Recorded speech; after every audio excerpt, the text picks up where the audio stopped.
नमस्कार, मैं आपके साथ हिमांशु सिंह और आप देख रहे हैं पहाड़ भारत। आज देहरादून कांग्रेस कार्यालय में हमारे संवाददाता विमल कोहली ने खास बातचीत की उत्तराखंड कांग्रेस प्रदेश प्रवक्ता गरिमा मेहरा के साथ। देखिए हमारे संवाददाता विमल कोहली की गरिमा मेहरा के साथ यह खास बातचीत। नमस्कार, इस वक्त हम मौजूद हैं प्रदेश कांग्रेस कार्यालय देहरादून में और हमारे साथ मौजूद हैं अखिल भारतीय कांग्रेस कमेटी के सदस्य और उत्तराखंड कांग्रेस कमेटी के प्रदेश प्रवक्ता गरिमा मेहरा जी। तो मेहरा जी, आपका बहुत बहुत स्वागत है हमारे चैनल पहाड़ भारत। बहुत धन्यवाद। मेहरा जी, जिस तरह अब चुनाव नज़दीक है 2022 के चुनाव में, अभी तक कांग्रेस के पास कोई बड़ा चेहरा नहीं है। इसमें कांग्रेस पे 2022 के चुनाव में कांग्रेस की क्या रणनीतियाँ रहेंगी? मुझे ऐसा बिल्कुल नहीं लगता कि कांग्रेस के पास बड़ा चेहरा नहीं है, जबकि मुझे तो ये लगता है कि आज भाजपा के अंदर लीडरशिप का टोटा पड़ गया है। मुझे लगता है कि कहाँ उनके पास मुकाबला है हमारे माननीय प्रीतम सिंह जी के चेहरे का, कहाँ भाजपा के पास मुकाबला है हमारे माननीय हरीश रावत जी के चेहरे का, कहाँ उनके पास मुकाबला है हमारे श्रीमती इंदिरा हृदय जी के चेहरे का, हमारे सुरेंद्र सिंह नेगी, मंत्री प्रसाद नैथानी, ये ऐसे दिग्गज लोग हैं, गणेश गोदियाल, इन जैसे चेहरों का मुकाबला करने के लिए भाजपा के जो नेता हैं वो बौने साबित होते हैं, जिनके अंदर प्रधान बनने की काबिलियत नहीं है। वो एक आंधी में, एक झोंके में विधानसभा में आकर बैठ जरूर गए हैं, लेकिन जनता भी समझ रही है इस बात को और वो खुद भी इस बात को जान रहे हैं कि उनके अंदर कितनी काबिलियत है। जैसे गरिमा जी, आम आदमी पार्टी भी उत्तराखंड में काफ़ी सक्रिय नज़र आ रही है और 2022 में 70 की 70 सीटों पर चुनाव लड़ रही है, तो इसमें क्या कांग्रेस को कोई नुकसान हो सकता है 2022 के चुनाव में? आम आदमी पार्टी का स्वागत है, ये लोकतंत्र है और लोकतंत्र में आप किसी को चुनाव लड़ने से मना नहीं कर सकते। आम आदमी पार्टी अगर यहाँ हमारे चुनावी महोत्सव में अपना भी दुकान लगाना चाह रही है, अपना भी एक स्टॉल सजाना चाह रही है, तो मुझे लगता है और बाजार में रौनक आएगी और चुनावों में मज़ा आएगा। लेकिन कहीं ना कहीं आम आदमी पार्टी मुगालते में है, क्योंकि उसके पास 70 कार्यकर्ता नहीं है, 70 चेहरे नहीं हैं चुनाव लड़ाने के लिए, 70 कैंडिडेट नहीं है, गली गली नुक्कड़ नुक्कड़ जा रहे हैं। और जो कांग्रेस और भाजपा के B C D E category के लोग हैं, जो असंतुष्ट हैं, जिनकी चली नहीं पार्टी के अंदर, वो जब जा रहे हैं तो उनको सबको ले रहे हैं। जैसे आम आदमी पार्टी इस बार कह रही कि हम अगर सत्ता में आते हैं तो बिजली पानी जो मुफ्त देने की बात कर रही है, तो कांग्रेस की भी क्या ऐसी रणनीति है कि जो यहाँ के लोगों को बिजली पानी और उसके साथ अन्य सुविधाएं मुहैया कराई जाए? सबसे पहले तो मैं आम आदमी पार्टी को एक नसीहत देना चाहूँगी कि जब आप उत्तराखंड की जनता से ये वादा करते हैं कि आप उनको कांग्रेस और भाजपा से निजात दिलाएंगे, तो ऐसे में आपको सदस्य उन लोगों को बनाना चाहिए जो आम आदमी हैं।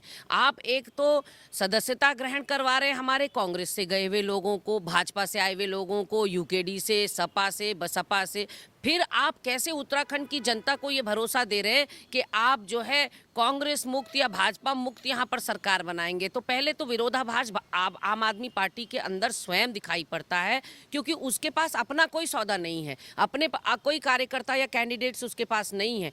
मुझे आम आदमी पार्टी की यहाँ कोई ज़मीन नज़र नहीं आती, कोई उनका वजूद नज़र नहीं आता।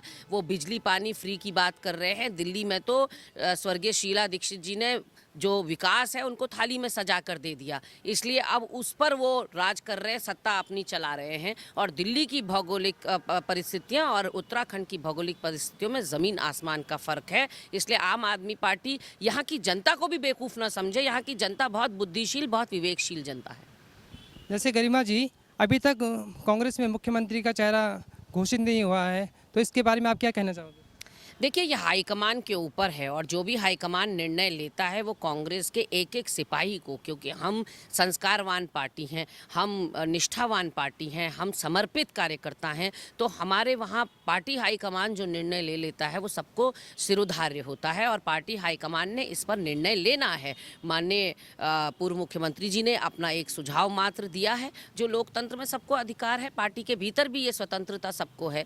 स्वयं एक कार्यकर्ता होने के नाते भी मैं भी कोई सुझाव पार्टी को देना चाहूँ तो मेरी पार्टी सुनने का काम करती है, क्योंकि लोकतंत्र है पार्टी के अंदर। यहाँ तानाशाही नहीं चलती, यहाँ सप्रेशन नहीं चलता।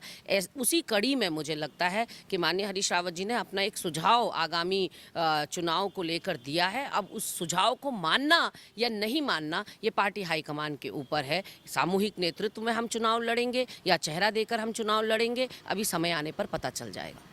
जैसे हरक सिंह रावत समेत अन्य बागी विधायक जो कांग्रेस को छोड़ के भाजपा में चले गए थे, अगर वो चुनाव से ठीक पहले अगर कांग्रेस में आना चाहेंगे तो क्या उन्हें कांग्रेस पार्टी स्वीकार करेगी? देखिए, ये भी फैसला पार्टी के उच्च स्तर पर लिया जाता है। देश का नेतृत्व, हमारा राष्ट्रीय नेतृत्व इस पर फैसला लेता है। हमारे प्रदेश के जो शीर्ष नेतृत्व के लोग हैं वो इस पर विचार मंथन करते हैं। उस समय के हालात और उस समय की परिस्थितियां, समीकरण क्या बैठ रहे हैं, उस पर बहुत सारा निर्भर करता है।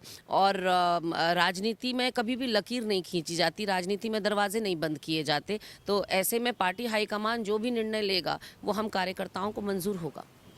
जैसे अभी बीते दिनों चमोली में जो आपदा आई थी और वहाँ पे युवा कांग्रेस के जो कार्यकर्ता थे उनके द्वारा राहत सामग्री और जो एसडीआरएफ और जो पीड़ित हैं वहाँ के, उनको भोजन मुहैया किया जा रहा था, उनके टेंट उखाड़ कर फेंक दिए गए, उसके बारे में आपका क्या विचार है? सबसे पहले तो मैं युवा कांग्रेस के अपने साथियों से कहना चाहूँगी कि बहुत बड़ा सलाम है आपको कि आपने इस तरह से वहाँ पर जो पूरे समर्पण भाव के साथ, पूरी निष्ठा के साथ और सेल्फलेस होकर, स्वार्थविहीन होकर आपने जो अनवरत वहाँ पर सेवाएं देने का काम किया है, आप निश्चित उसके लिए बधाई के पात्र हैं। और जो शासन प्रशासन ने किया वो उनको करना ही था, क्योंकि अगर वो राजनीति नहीं करते तो कहीं ना कहीं जो आपदाग्रस्त क्षेत्र का जो श्रेय था, यहाँ पर राजनीति होनी नहीं चाहिए थी। ये बड़ा दुखद पहलू है कि यहाँ राजनीति हुई, लेकिन उनको ऐसा लगा कि जो इंतज़ाम सरकार ने कराने चाहिए थे वो कांग्रेस पार्टी के, यूथ कांग्रेस के, एनएसयूआई के हमारे युवाओं ने किया। तो सरकार को पीड़ा हुई उससे, जबकि मानवता को देखते हुए, इंसानियत को देखते हुए होना नहीं चाहिए था।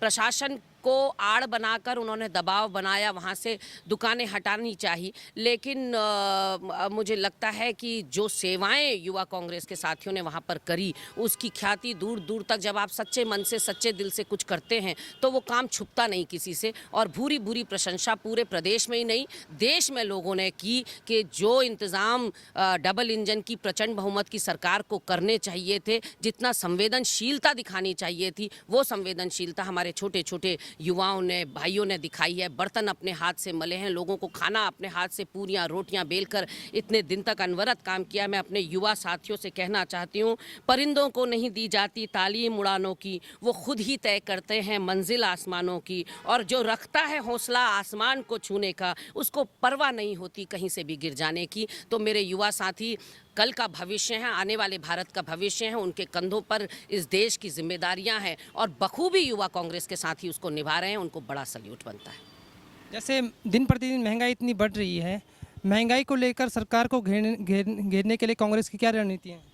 सरकार को जिस तरह से आप देख रहे हैं, सड़कों पर हम उतर आए हैं। हम सड़क से लेकर सदन तक महंगाई का मुद्दा उठाएंगे। आज बेजार हो रखा है आम आदमी, त्राहिमाम कर रहा है, चीखो पुकार कर रहा है कि यही अच्छे दिन का वादा आपने किया था। 6 साल में कोई अच्छे अस्पताल, कोई अच्छे स्कूल तो आपने खोले नहीं, अपनी गगनचुंबी कार्यालयों का आपने निर्माण कर दिया। इस देश के अंदर 1000 से ज़्यादा भाजपा के कार्यालय बन के तैयार खड़े हैं, कई जगह पर ज़मीन ये लोग ले चुके हैं। और जो कच्चे तेल का भाव 2014 में जब मनमोहन सिंह जी ने छोड़ी थी सत्ता, उस वक्त $108 प्रति बैरल पर छोड़ा था। आज लगभग 60-65 डॉलर प्रति बैरल है। उसके बावजूद भी आप देखिए कि 100 पार हो गया है पेट्रोल और 90 पार हो गया है डीजल। ऐसे में आम जनता अब इनको रिपोर्ट कार्ड देगी, इनके अच्छे दिन जरूर लाएगी। इन्होंने अच्छे दिन का वादा करके पीठ में छुरा भोंका है आम जनता के। सारे PSUs इन्होंने बेच दिए, निजीकरण ये कर रहे हैं, ठेका प्रथा को ये बढ़ावा दे रहे हैं। तो लोग देख रहे हैं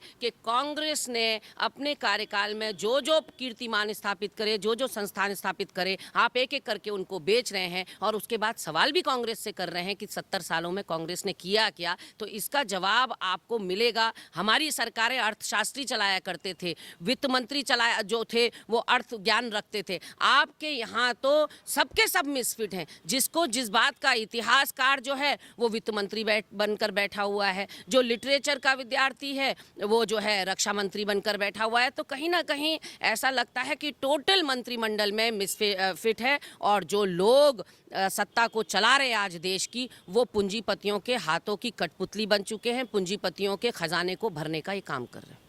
जैसे लंबे समय से किसान आंदोलन चल रहा है और सरकार की उन पर कोई सुनवाई नहीं हो रही है, इसके बारे में आप क्या कहना चाहेंगे? बहुत ही शर्मनाक है कि अन्नदाता को रुलाया जा रहा है, कोसा जा रहा है, पाकिस्तानी, खालिस्तानी, दुनिया भर की बातें उसको बोली जा रही है। अगर ये अन्नदाता खालिस्तानी है तो फिर इसके साथ आपने वार्ता क्यों करी? 11 बार क्या आप आतंकवादियों के संग वार्ता कर रहे थे? और लाल किले का जो पूरा फिक्स्ड मैच था, आपने देखा कि सारा कुछ जो है वो ऐसा लग रहा था कि सोचा समझी साजिश के तहत हुआ है। क्योंकि जब किसानों ने कहा कि हम लाल किले को कूच करेंगे, आपने क्यों नहीं सारे दरवाजे बंद कर दिए या सारे वो रास्ते बंद कर दिए जो लाल किले को जाते थे? आपने रात के अंधेरे में नोटबंदी भी कर दी, आपने जीएसटी लागू कर दी, आपने 4 घंटे में लॉकडाउन कर दिया। वो कुब्बत तो आप रखते हैं, लेकिन लाल किले को जाने वाले रास्ते आप बंद नहीं कर सकते। इसका मतलब आप चाहते थे कि हिंसा हो, इसका मतलब आप चाहते थे कि वहां कुछ ऐसा हो जिससे आप किसान आंदोलन को बदनाम कर सके। लेकिन आज आपकी कलई खुल चुकी है।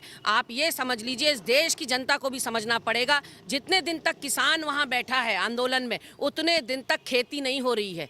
किसान आंदोलन में बैठेगा तो खेती कौन करेगा, और खेती नहीं करेगा तो आपके थाली में अन्न कहां से आएगा, यह आपको सोचना पड़ेगा। और इस सरकार पर सभी को एकजुटता के संग अब नागरिकों को भी इसमें शामिल होना चाहिए, आमजन को शामिल होना चाहिए और सरकार पर दबाव बनाना चाहिए कि जब किसान कह रहा है मुझे नहीं चाहिए अपना हित, आप जबरदस्ती उसका हित क्यों करने पर तुले हुए?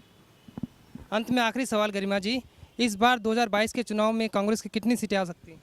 निश्चित तौर पर कांग्रेस बहुमत लाएगी। हमको भाजपा की तरह अतिशयोक्ति करने की आदत नहीं है कि हम 60 कहें 65 कहें। हम पूरी मेहनत कर रहे हैं, जनता हमारी मेहनत देख रही है। हम जनता की आवाज़ भी उठा रहे हैं। जहां जहां जनता को त्रस्त किया जा रहा है, चाहे भ्रष्टाचार से किया जाए, चाहे महंगाई से किया जाए, चाहे महिलाओं का यौन उत्पीड़न इन्हीं के विधायकों के द्वारा, इन्हीं के संगठन महामंत्री के द्वारा, इन्हीं के मेयर के द्वारा किया जा रहा हो, हम उसको भी उठाने का प्रयास कर रहे हैं। देवस्थानम बोर्ड का गठन करके पंडा पुरोहितों का नाराज किया, हमने उठाया। जिला विकास प्राधिकरण का गठन किया, हमने उठाया। भू कानून में बदलाव किया, वो भी हमने बात उठाई। हम सदन से लेकर सड़क तक, हमारे विधायक जरूर 11 हैं, लेकिन हम 101 से कम नहीं है। और जनता उस बात को देख रही है कि कौन सा वो दल है जो पिछले 4 सालों से लगातार मुखर होकर उनकी बात उठा रहा है। और आने वाले समय में जनता 2022 में यहाँ कांग्रेस पार्टी को पुनर्स्थापित करके कांग्रेस की का परचम भी लहराएगा और उसी की सरकार भी बनेगी, ये आप निश्चित जान लीजिए।